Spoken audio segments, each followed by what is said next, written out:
Asking for forgiveness and mercy too. I want to live, and I'm very ashamed and very sorry about what I did. I mean, this is my greatest assignment in life. Please live. Please let me live. McAllister, Oklahoma State Penitentiary. January 11, 2001. A woman lies strapped to a bed, waiting to die. In just minutes, she'll make history as the first black woman executed in America in 47 years. But something strange happens in those final moments. As the chaplain reads from the Bible, she turns her head and smiles at her lawyers. Then she sticks out her tongue, playful, almost childlike. Her last words echo through the death chamber. Outside, protesters clash. Rev. Jesse Jackson spent last night in jail fighting for her life. He calls Oklahoma a killing machine. Inside, two families watch through a tinted window. They've waited over a decade for this moment. Her name is Wanda Jean Allen.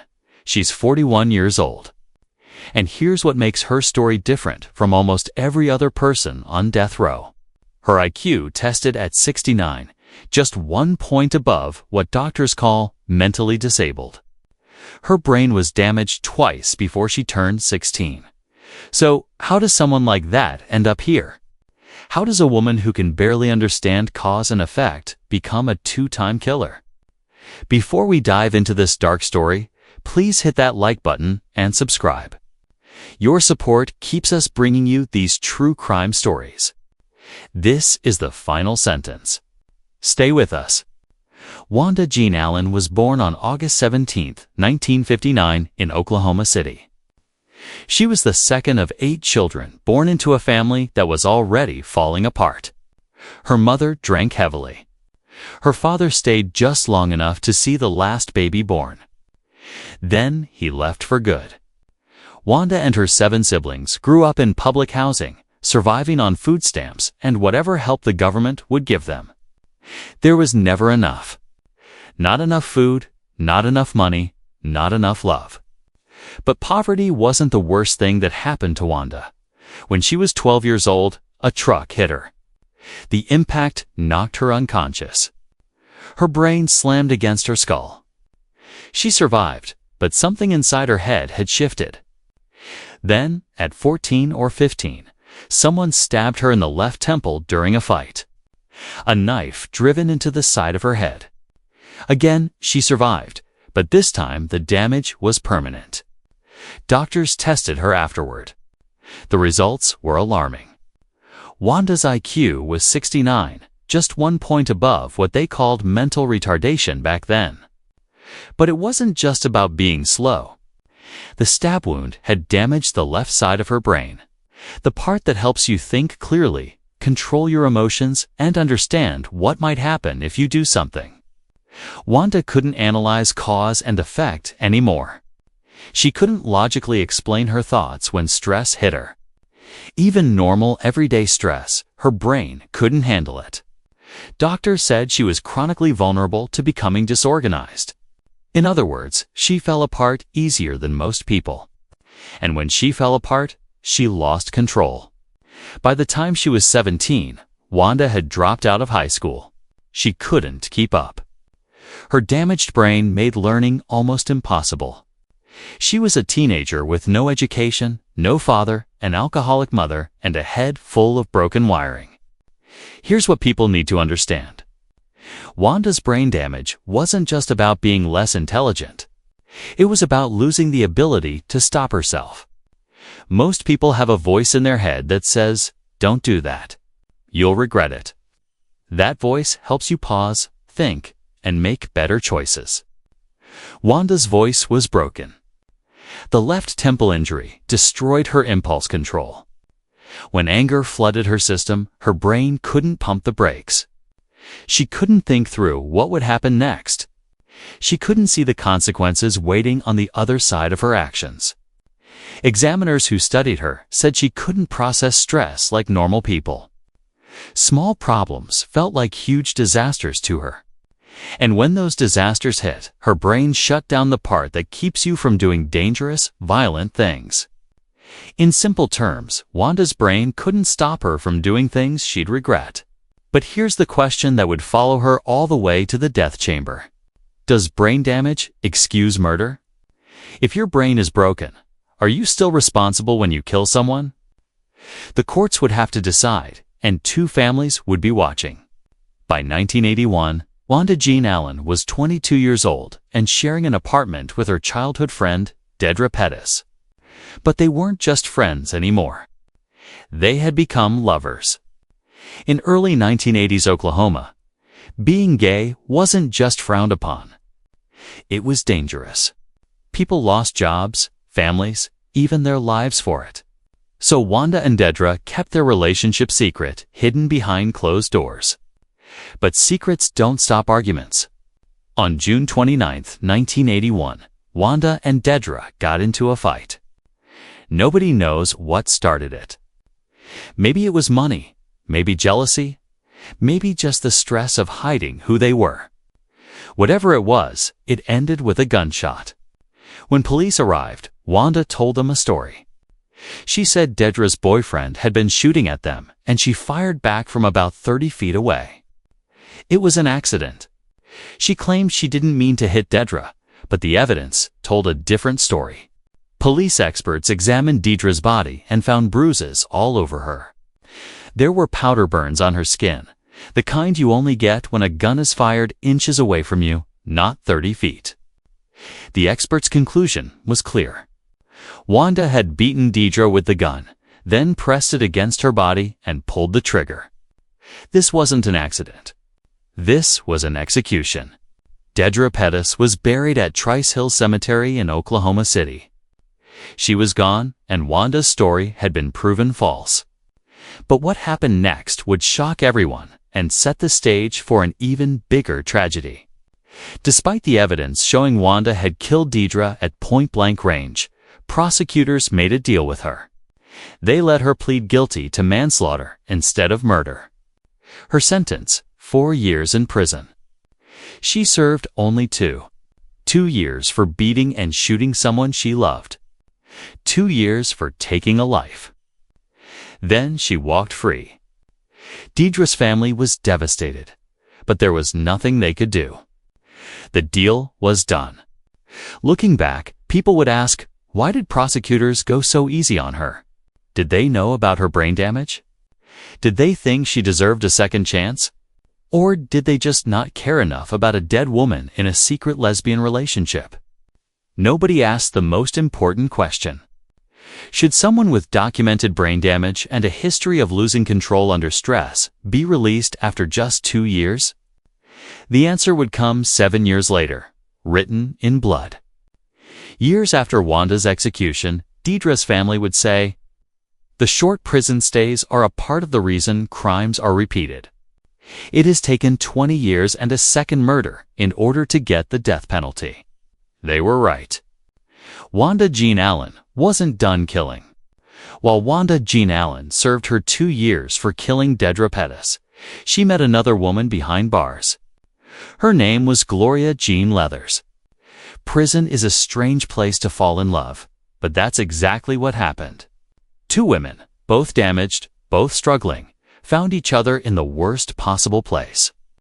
By 1988, Wanda was out of prison, and Gloria was too. They moved in together in Oklahoma City. From the outside, it might have looked like a fresh start. 2 people trying to build a life together. But court records would later describe their relationship with careful legal words: turbulent and violent. That was a polite way of saying they fought all the time. Both women had histories of violence. Both struggled to control their anger. Gloria had actually stabbed a woman to death back in 1979 in Tulsa. Wanda had killed Dedra.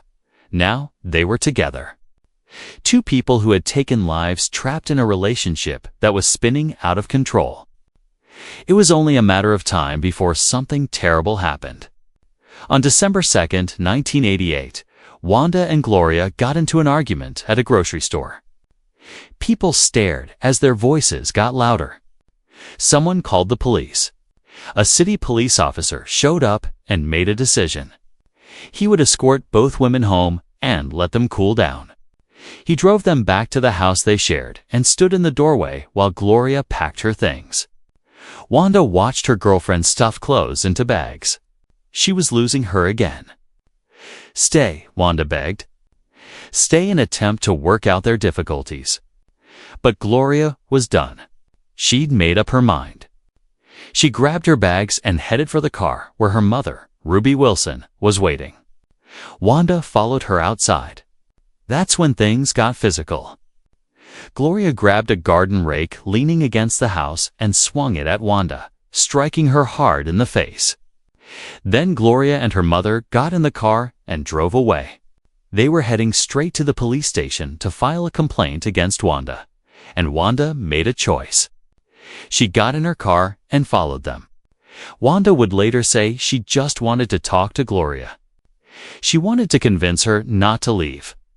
She wasn't thinking clearly.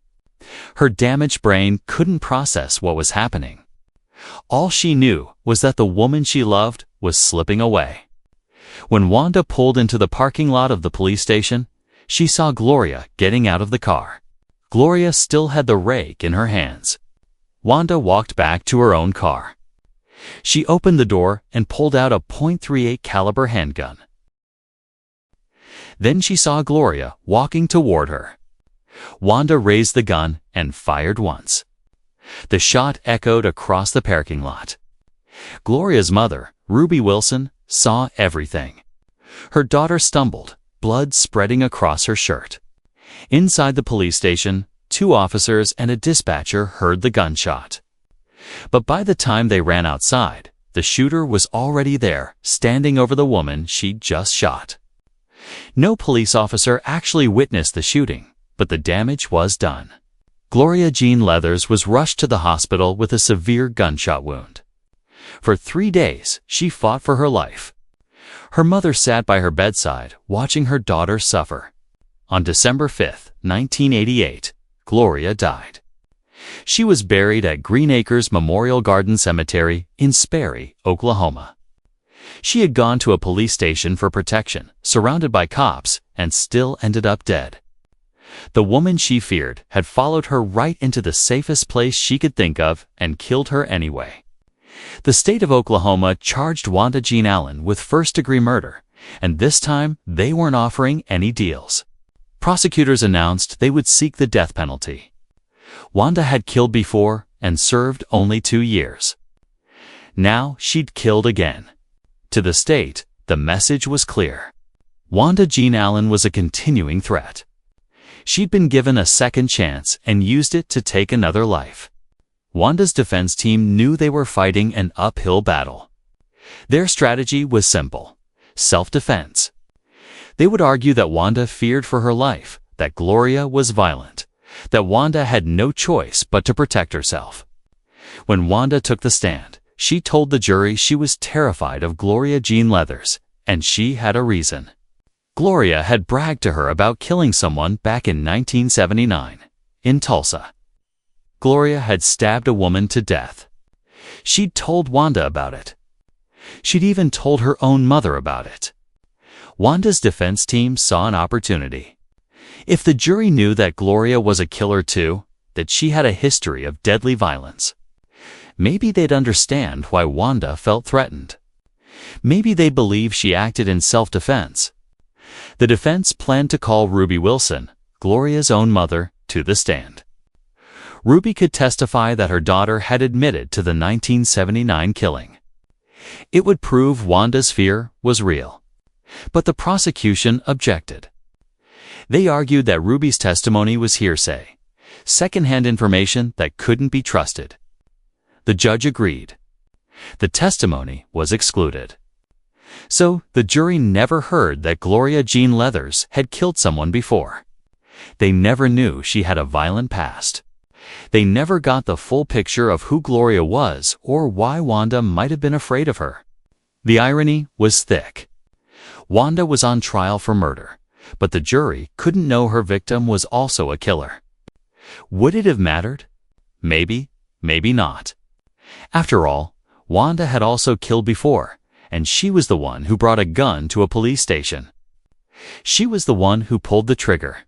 But the jury never got to decide. They only heard half the story. The prosecutors painted Wanda Jean Allen as a remorseless liar. They pointed to her changing stories about how Dedra Pettis died. First, she said it was an accident. Then, the evidence proved she'd executed Dedra at point-blank range. They reminded the jury that Wanda was still on probation when she killed Gloria. She'd been given a second chance and wasted it. She learned nothing from her first murder. They argued she was dangerous, that she would kill again if given the opportunity. The jury deliberated and came back with their decision: guilty of first-degree murder. Then came the harder question: should Wanda Jean Allen live or die? The jury recommended death. During sentencing, prosecutors argued 3 aggravating factors. Wanda had been previously convicted of a violent felony. She was a continuing threat to society, and she committed the murder to avoid arrest or prosecution.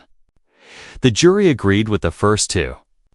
Wanda's defense tried to counter with mitigating circumstances.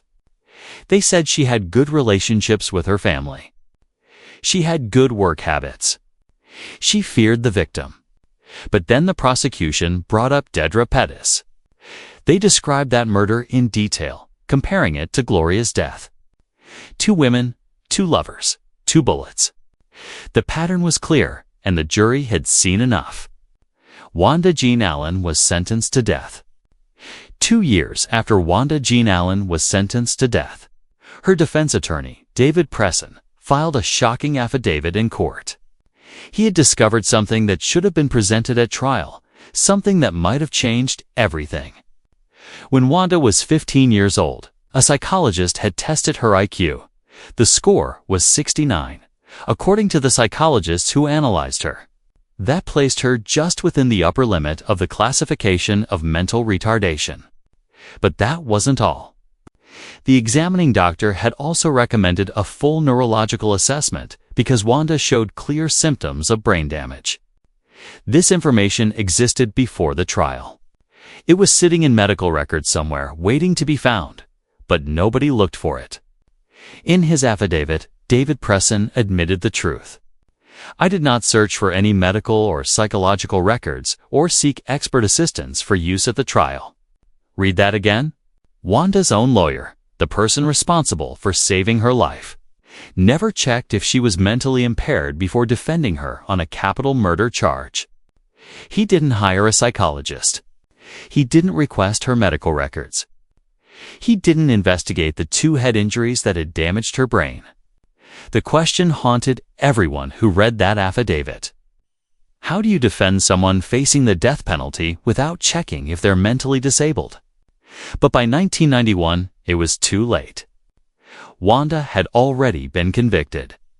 She was already on death row. 4 years into her time on death row, a psychologist finally conducted a comprehensive evaluation of Wanda Jean Allen. The findings were damning. The psychologists found clear and convincing evidence of cognitive deficits, sensory motor deficits, and brain dysfunction. The damage was likely linked to the stab wound she'd received to her left temple when she was 14 or 15. In plain English, Wanda's brain literally didn't work like other people's brains. But here was the legal problem. This evidence came after the trial, after the conviction, after the sentencing. The courts had already decided her fate. Still, it raised a bigger question. Should someone with an IQ of 69 and documented brain damage be executed? Prosecutors had an answer. They argued that Wanda was fully functioning. She'd held jobs. She managed her own finances. She knew right from wrong. And here's the complicated truth. Both sides could be right. Wanda could function in daily life, pay bills, work a job, have relationships, but still lack the ability to control violent impulses when stress overwhelmed her damaged brain. She could be functional and impaired at the same time. But which version of Wanda mattered more? The one who could hold a job or the one whose brain couldn't stop her from killing? By late 2000, Wanda Jean Allen had one last chance to avoid execution: the Oklahoma Pardon and Parole Board. 5 people would decide if she deserved mercy. But 3 of those 5 members had been appointed by Governor Frank Keating, a man who strongly supported the death penalty. The hearing focused on a strange issue. Did the board have enough information about Wanda's education? Here's why it mattered. During her trial, Wanda had testified that she graduated from high school and earned a medical assistant certificate from a college. Assistant Attorney General Sandy Howard repeated this information to the parole board, but it wasn't true. Wanda had dropped out of high school at 16. She never finished the medical assistant program. Her own lawyer knew this, but didn't correct the record during trial. So, the parole board was making a life-or-death decision based on false information.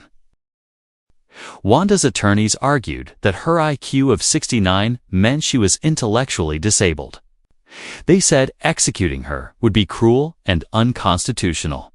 The board voted. 3 members said no to clemency. 1 said yes. Wanda Jean Allen would die. But the question lingered. Would the vote have been different if the board knew the truth about her education? Did false information seal her fate? As Wanda's execution date approached, the case exploded into national news. Reverend Jesse Jackson, the famous civil rights leader, made 2 trips to Oklahoma City. He called Oklahoma a killing machine and demanded a moratorium on the death penalty. On January 10, 2001, the day before Wanda's scheduled execution, Jackson and 27 other protesters were arrested for trespassing at the Mabel Bassett Correctional Center, a women's prison. Jackson spent the night in the Oklahoma County Jail. The next morning, January 11th, he was released and immediately went to meet with Governor Keating. They talked for nearly 50 minutes. Jackson raised every issue he could. Wanda's mental competency, the fact that she would be the first black woman executed in 47 years, her sexuality in conservative Oklahoma, where being a lesbian could turn people against you. He begged for mercy. But Gloria Leathers' family was furious. Greg Wilson, Gloria's brother, said Jackson should have approached our family and at least given us some idea of what his intentions were. Kana Wilson, Gloria's niece, told reporters, "We are the victims." The battle lines were clear. National figures fighting for Wanda's life on one side. 2 families who'd waited 12 years for justice on the other. Only one side could win.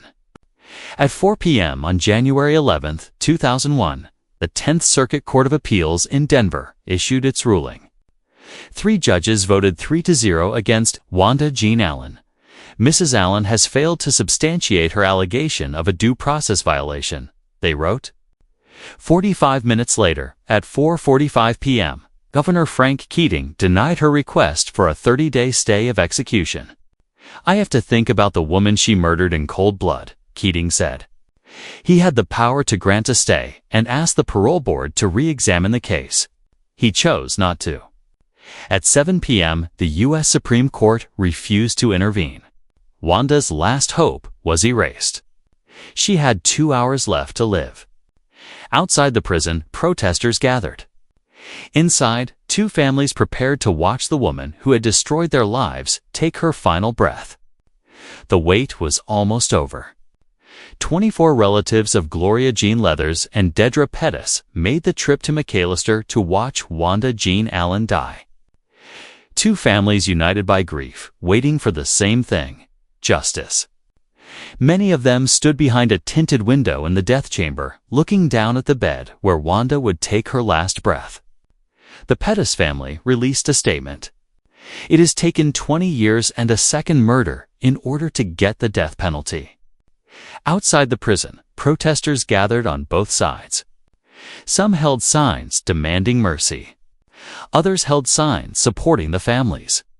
At the governor's mansion in Oklahoma City, more demonstrations were underway. Inside, more than 50 reporters and photographers crowded into the media room. Attorney General Drew Edmondson addressed them before the execution. 2 families were victimized by Wanda Jean Allen. They have waited a dozen years for justice. The clock ticked toward 9 p.m. It was time. At 9 p.m., Wanda Jean Allen was strapped to a bed in the death chamber at Oklahoma State Penitentiary. She wore a gray inmate shirt. A white sheet covered most of her body. A chaplain stood nearby, reading aloud from the Bible. His voice echoed in the small room.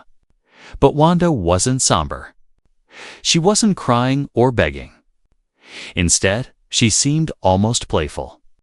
She turned her head toward her attorneys and spiritual advisors, looking at the people who had fought so hard to save her. Then she smiled and stuck out her tongue. David Presson, her lawyer, who had become her friend, flashed the "I love you" sign at her with his hand. Wanda's reply was simple. Bet that? Then it was time for her final words. Her voice cracked with emotion as she spoke. "Father, forgive them. They know not what they do." The same words Jesus Christ spoke on the cross 2,000 years ago. An ancient plea for forgiveness, now repeated by a woman about to die for her crimes. "That's it." "Thank you," she added. The lethal drugs began flowing through the foreline into her veins. Wanda's eyes closed, her breathing slowed. At 9:21 p.m., Wanda Jean Allen was pronounced dead. She was 41 years old. Reverend Robin Myers, one of Wanda's spiritual advisors, watched her die and said simply, "It's wrong." Reverend Walter Little agreed, sitting there and reading the scripture and committing murder. But Gloria Leathers' daughter, Latoya, felt differently. "We're the victims, not Wanda Jean," she told reporters. "Justice has been served." The Leathers family released a statement. "Our loved one wasn't given a choice about life. She didn't even have a chance to look Wanda in the face to ask her to spare her life." They used one word to describe what they felt: closure. David Presson, Wanda's lawyer, described her final moments differently. He said she was dancing on the mattress while they tried to kill her. Wanda Jean Allen was buried at Trice Hill Cemetery in Oklahoma City, the same cemetery where Deidre Pettis, her first victim, had been buried 20 years earlier. Wanda Jean Allen made history on January 11, 2001. She became the first black woman executed in the United States since 1954, a 47-year gap. The last black woman executed before her was Betty Jean Butler in Ohio in 1954. Wanda was also the sixth woman executed in America since the death penalty resumed in 1976. And she was the first woman ever executed in Oklahoma since it became a state. She joined 114 men who had been electrocuted, hanged, or poisoned by the state of Oklahoma since 1915. But Wanda's execution was part of something bigger and more disturbing. She was the second of 8 Oklahoma inmates scheduled to die by lethal injection in just a 4-week period. 8 people in 4 weeks. That's why Reverend Jesse Jackson called Oklahoma a killing machine. The state was executing people at a pace that shocked the nation. This was January 2001, the height of the death penalty era in America. It would be years before the country began to seriously reconsider capital punishment. Before DNA evidence started freeing innocent people from death row. Before states began banning executions altogether. Wanda Jean Allen died at the peak of America's love affair with the death penalty. Wanda's IQ was tested at 69 in the 1970s, but in the mid-1990s, another test put it at 80. So, which number was right? The Attorney General had a sarcastic response. She got smarter in prison. But the real question is more complicated. Can someone be fully functioning in daily life but still mentally impaired when it comes to controlling violent impulses? Wanda was hit by a truck at 12 and stabbed in the head at 14. How much did that brain damage matter? Should the inability to control herself under stress be a legal defense for murder? And what about her lawyer's failure to investigate her mental capacity before trial? Did that mistake cost Wanda her life? Wanda served only 2 years for killing Deidre Pettis. Was that justice or was it a mistake that enabled her to kill again? The jury never heard that Gloria Leathers had killed someone in 1979. Would that evidence have changed the verdict? The parole board received false information about Wanda's education. Did that affect their decision to deny clemency? Wanda filed 11 appeals over 12 years.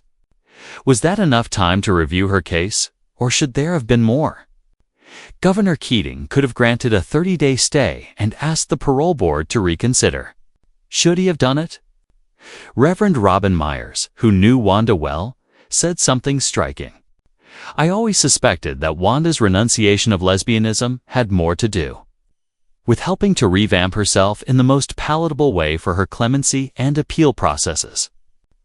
Being a lesbian was a big strike against her and an embarrassment in the Black community, Myers explained. So, while on death row, Wanda became a born-again Christian and distanced herself from her lesbian identity. The question is, did her sexuality make her more likely to be executed? She was Black, a woman, a lesbian, poor, and brain-damaged. How many strikes can one person have against them before the system stops seeing them as human? Wanda Jean Allen killed 2 women she loved. That's not in dispute. The question that haunted her case was whether someone with her level of brain damage should be held to the same standard as everyone else. 2 families waited years for justice and finally got it. Advocates argued the state executed someone who couldn't fully understand cause and effect. Both things can be true. Allen's last words asked for forgiveness, while her playful final gestures sticking out her tongue, saying, "Bet that," suggested someone who couldn't quite grasp the finality of what was happening. 20 years after her first killing, the state decided she'd had enough chances. If this story made you think about justice, mental capacity, and second chances,